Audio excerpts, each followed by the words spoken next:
हरे कृष्णा। आप सभी को देवशयनी एकादशी की बहुत सारी शुभकामनाएं। देवशयनी एकादशी के दिन से ही भगवान श्री विष्णु योग निद्रा में चले जाते हैं और तभी से चातुर्मास का आरंभ हो जाता है। तो चलिए इसी उपलक्ष्य में हम देवशयनी एकादशी से जुड़ी हुई पौराणिक कथा का श्रवण करते हैं। इस कथा का वर्णन हमें भविष्योत्तर पुराण में प्राप्त होता है। महाराज युधिष्ठिर ने एक समय भगवान श्री कृष्ण से पूछा, हे केशव, आषाढ़ मास के शुक्ल पक्ष में आने वाली एकादशी का नाम क्या है? इस पवित्र दिन के उपास्य देव कौन है और इस एकादशी का पालन करने की विधि क्या है? ये सुनकर भगवान श्री कृष्ण ने कहा, हे राजन, एक समय नारद मुनि ने ब्रह्मा जी से एक बार यही प्रश्न पूछा था और अब उसी का इतिहास मुझसे सुनो।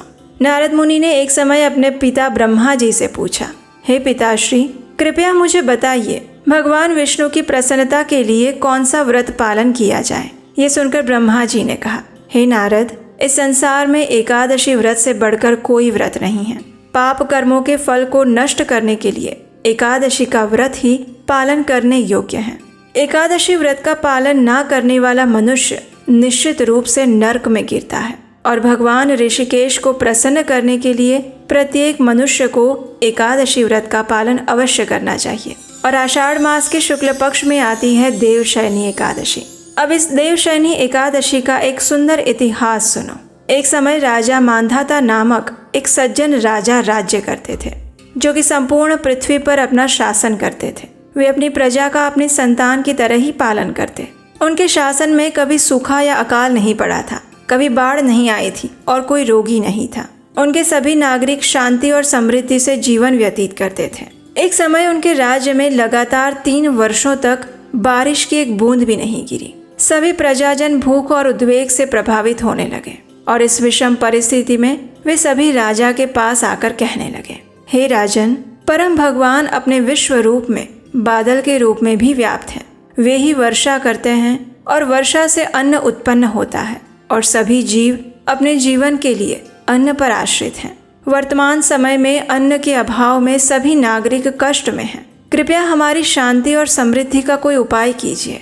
प्रजा की बात सुनकर राजा ने कहा, हे प्रजाजन, आपके वचन सत्य है। अन्न को ब्रह्म ही माना जाता है। समस्त विश्व और जीवात्माएं अन्न पर आश्रित हैं। शास्त्रों के अनुसार राजा के पापों के परिणाम स्वरूप प्रजा को कष्ट भोगना पड़ता है। यद्यपि मुझे अपना कोई भी दोष नहीं दिखाई दे रहा जिसके कारण आप सबको कष्ट भुगतना पड़ रहा हो, लेकिन फिर भी मैं अपनी प्रजा के हित हेतु संभव हर प्रयास करूंगा। इतना कहकर राजा मांधाता ने अपनी सेना के साथ वन में प्रवेश किया। अनेक ऋषि मुनियों के आश्रम में होते हुए वे ब्रह्मा जी के पुत्र अंगिरा ऋषि के आश्रम में गए। ऋषि अंगिरा को वहां पर उपस्थित देखकर राजा मांधाता ने अत्यंत विनम्रता पूर्वक उनके चरण कमलों में प्रणाम किया। फिर राजा ने हाथ जोड़कर ऋषि की स्तुति की और ऋषि अंगिरा ने भी अत्यंत विनीत और वात्सल्य पूर्ण रूप से राजा को आशीर्वाद दिए। तत्पश्चात अंगिरा ऋषि ने राजा के आने का कारण पूछा और उनके राज्य की क्षेम कुशलता के विषय में समाचार पूछा। ये सुनकर राजा ने उत्तर दिया, हे ऋषिवर, मैं धर्म के नियम अनुसार ही अपने राज्य का पालन कर रहा हूँ। फिर भी पिछले 3 वर्षों से मेरे राज्य में वर्षा नहीं हुई। मेरी प्रजा अत्यंत कष्ट में है और मैं उनकी सहायता नहीं कर पा रहा हूँ और इसलिए आज मैं आपकी शरण में आया हूँ। कृपया मुझे वो उपाय बताइए जिससे मेरी प्रजा शांति पूर्वक जीवन यापन करके सौभाग्य प्राप्त कर सके। ये सुनकर अंगिरा ऋषि ने उत्तर दिया, हे राजन, वर्तमान सतयुग सबसे श्रेष्ठ युग है। इस युग में लोग परम ब्रह्म के उपासक हैं और धर्म के 4 स्तंभ विद्यमान हैं। लेकिन इस समय में मात्र ब्राह्मणों को ही तपस्या करने का दायित्व दिया गया है। इसकी अपेक्षा आपके साम्राज्य में कोई एक शूद्र है जो तपस्या कर रहा है। वो ब्राह्मण नहीं है, लेकिन फिर भी किसी कारण से वो तपस्या आरंभ कर चुका है और इसी के फल स्वरूप इस अधर्म के कारण ही आपका राज्य सूखे या फिर दुष्काल की परिस्थिति का अनुभव कर रहा है। इसलिए आप इस शूद्र का वध कीजिए और आपके राज्य में सुख और समृद्धि वापस आ जाएगी। ये सुनकर राजा दुखी हो गए। राजा ने कहा, हे महर्षि, मैं तपस्या में लगे हुए किसी निर्दोष व्यक्ति का वध कैसे कर सकता हूँ? मुझसे ये नहीं हो पाएगा। कृपया अगर संभव है तो आप मुझे कोई और उपाय बताइए। ये सुनकर ऋषि ने कहा, हे राजन, तुम सच में प्रजावत्सल हो और धर्म तथा नीति का पालन करने वाले हो। अगर तुम उसका वध करने में असमर्थ हो तो फिर पद्मा या फिर देवशयनी एकादशी का व्रत पालन करो। ये एकादशी आषाढ़ मास के शुक्ल पक्ष में आती है। इस व्रत के प्रभाव से निश्चित रूप से आपके राज्य में वर्षा होगी। ये एकादशी सौभाग्य और सिद्धि प्रदान करने वाली है। हे राजन, आपको अपनी समस्त प्रजा के साथ, परिवार के साथ मिलकर इस एकादशी व्रत का कठोरता से पालन करना चाहिए। ऋषि अंगिरा के आश्वासन पूर्ण वचनों को सुनकर राजा अत्यंत प्रसन्न हो गए। उन्होंने ऋषि को प्रणाम किया और फिर वापस अपने राजमहल में आ गए। उसके बाद जब आषाढ़ मास का शुक्ल पक्ष आया तो राजा ने उस एकादशी तिथि पर अपने परिवार और प्रजा के साथ इस देवशयनी एकादशी व्रत का पालन किया और इस व्रत के प्रभाव से संपूर्ण राज्य में सर्वत्र वर्षा हुई। भगवान ऋषिकेश की कृपा से संपूर्ण राज्य में अन्न उत्पन्न हो गया और ये एकादशी व्रत पालन करने वाले को हर प्रकार का सौभाग्य और मुक्ति प्रदान करती हैं। जो भी मनुष्य इस एकादशी की महिमा का श्रवण या पठन भी करता है उसके भी सभी पाप नष्ट हो जाते हैं। इस एकादशी को शयना एकादशी या फिर हरिशयनी एकादशी भी कहा जाता है, क्योंकि इस व्रत का पालन भक्तगण भगवान विष्णु की प्रसन्नता के लिए करते हैं और इसी दिन से 4 मास के लिए भगवान विष्णु योग निद्रा में शयन करते हैं। और हाँ, अगर आप हमारे इस वैदिक ज्ञान के प्रचार कार्य की सराहना करते हैं और इस कार्य में अपना योगदान देना चाहते हैं तो स्क्रीन पर नंबर दिया गया है, वहाँ आप हमें आर्थिक रूप से अपनी सहायता भेजकर भी हमारा उत्साह बढ़ा सकते हैं। चलिए अब बात करते हैं आने वाले भगवत गीता कोर्स के बारे में। हर बार की तरह इस बार भी इस्कॉन मंदिर लुधियाना सिविल लाइंस द्वारा एक विशेष 18 सत्रीय भगवत गीता कोर्स शुरू होने जा रहा है। ये सर्टिफिकेट कोर्स है और इसमें इस्कॉन मंदिर के वरिष्ठ भक्त हिज ग्रेस आश्रय गिरिराज प्रभु जी द्वारा 18 सत्रों में भगवत गीता का कोर्स सिखाया जाएगा।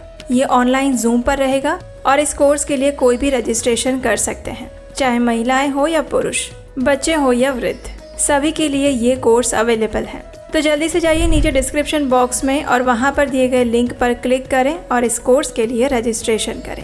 अधिक जानकारी के लिए स्क्रीन पर दिए गए नंबर पर संपर्क कर सकते हैं। भक्तगण अपने भौतिक सुख और समृद्धि के लिए प्रयास नहीं करते, अपितु वे भगवान की शुद्ध भक्ति की प्रार्थना करते हैं। अधिक से अधिक समय में अपना जप और कीर्तन करते हुए अपना समय व्यतीत करते हैं और इस प्रकार ये एकादशी अत्यंत महत्वपूर्ण है, क्योंकि इसी दिन से चातुर्मास का भी प्रारंभ होता है। तो आइए अब इसी एकादशी के उपलक्ष्य में हम एक और सुंदर पौराणिक कथा का श्रवण करते हैं। हरे कृष्ण।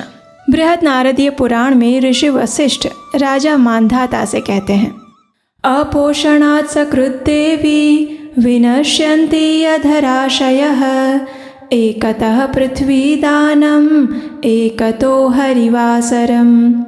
अर्थात एक ओर पृथ्वी दान और दूसरी ओर हरिवासर यानी एकादशी को रख दीजिए तो हरिवासर का पुण्य पृथ्वी दान से कहीं अधिक हो जाएगा। हमारे अनेक पुराणों और ग्रंथों में एकादशी व्रत की महिमा का सुस्पष्ट रूप से गान किया गया है। ये सभी शास्त्र एक स्वर में एकादशी व्रत की सर्वोपरिता को स्थापित करते हैं। एकादशी तिथि परम भगवान श्री पुरुषोत्तम की अत्यंत प्रिय है और यदि आप संपूर्ण वर्ष में अन्य कोई भी व्रत उपवास नहीं कर पाते तो कम से कम एकादशी का पालन अवश्य करना चाहिए। एकादशी व्रत पालन से अन्य सभी व्रतों और उपवासों का फल अपने आप मिल जाता है और फिर वर्ष की सभी एकादशी तिथियों में कुछ एकादशी विशेष होती है, जैसे कि पांडव निर्जला एकादशी, देवशयनी एकादशी, उत्थान एकादशी, परिवर्तिनी एकादशी इत्यादि। ये ऐसे मांगलिक पर्व होते हैं जिस दिन किया गया कोई भी धार्मिक कार्य मनुष्य को अनेक गुना अधिक फल प्रदान करता है, चाहे वो कोई भी जप हो,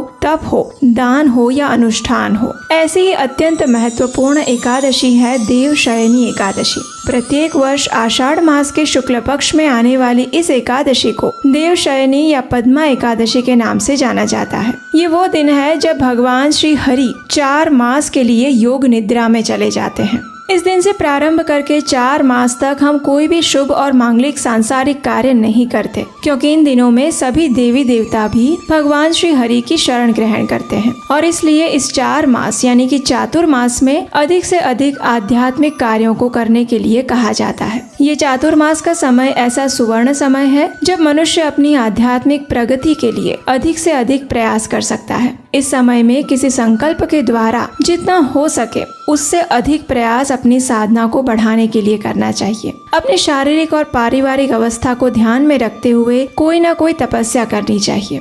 एक समय युधिष्ठिर महाराज ने भगवान श्री कृष्ण से पूछा कि आषाढ़ मास के शुक्ल पक्ष में कौन सी एकादशी आती है और उसका महत्व क्या है। तो उसके विषय में भगवान कहते हैं कि आषाढ़ मास के शुक्ल पक्ष में आने वाली एकादशी को देवशयनी एकादशी के नाम से जाना जाता है। यह अत्यंत कल्याणकारी और मंगलमयी एकादशी है, जो कि बड़े से बड़े पापों का भी नाश करने वाली है। ये एकादशी चिंतामणि और कामधेनु के समान ही सब मनोरथों को पूर्ण करने वाली है। इसका पालन करने से व्यक्ति अपने पूर्व जन्म के सभी पाप कर्मों से मुक्त हो जाता है और परम भगवान की शुद्ध प्रेमा भक्ति प्राप्त करता है। जिस प्रकार काली और सफेद दोनों प्रकार की गायें सफेद दूध ही देती है, उसी प्रकार शुक्ल पक्ष और कृष्ण पक्ष दोनों की एकादशी समान रूप से मुक्ति प्रदायिनी है। जो व्यक्ति इस एकादशी की महिमा का श्रवण करता है, उसके भी समस्त पाप नष्ट हो जाते हैं।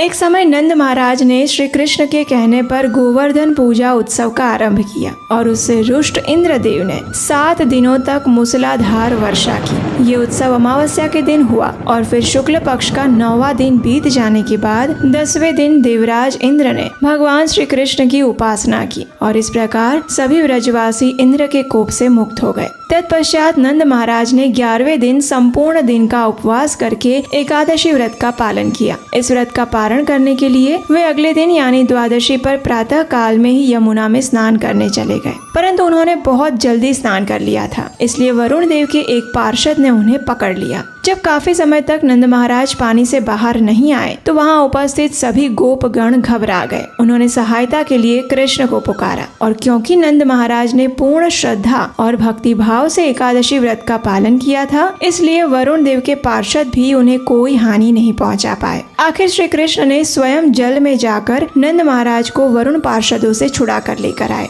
इस प्रकार श्री कृष्ण ने द्वादशी के दिन नंद महाराज की रक्षा की। हमारे शास्त्रों में ऐसे अनेक उदाहरण मिलते हैं जिसमें एकादशी व्रत पालन करने वाले साधक की महिमा गाई गई है और प्रत्येक संकट से उनकी रक्षा हुई है। तो चलिए अब हम देखते हैं कि आषाढ़ मास में आने वाली देवशयनी एकादशी का व्रत पालन करने की विधि क्या है। महाभारत के अनुपर्व में कहा गया है, अनायुष्यम दिवा स्वप्नम तथाभ्योदित शायिता प्रगेनीशा माशु तथा नैवोच्चिष्टा स्वपन्ति वै। अर्थात दिन में सूर्योदय के बाद सोना ये आयु को क्षीण करने वाला है। प्रातः काल और रात्रि के आरंभ में भी नहीं सोना चाहिए। इसलिए जो भी व्यक्ति एकादशी व्रत का पालन करना चाहते हैं उसे कम से कम एकादशी के दिन प्रातः ब्रह्म मुहूर्त में उठ जाना चाहिए। ब्रह्म मुहूर्त का समय यानी सूर्योदय से 1.5 घंटा पहले का समय। उठकर स्नान इत्यादि से शुद्ध हो जाना चाहिए और फिर अपने घर में या मंदिर में भगवान की मंगला आरती करनी चाहिए अथवा उसका दर्शन करना चाहिए। तत्पश्चात इस देवशयनी एकादशी व्रत का संकल्प लेना चाहिए। उसके लिए हाथ में गंगा जल लेकर भगवान के समक्ष जाएं, उनसे प्रार्थना करते हुए इस श्लोक का उच्चारण करें। अगर आप संस्कृत में श्लोक नहीं बोल सकते तो कम से कम हिंदी में उसका अनुवाद पढ़ना चाहिए। ये श्लोक और उसका अनुवाद इस प्रकार है। एकादश्यां निराहारः स्थित्वा अहं परेहनि भोक्ष्यामि पुंडरीकाक्ष शरणं मे भवाच्युत।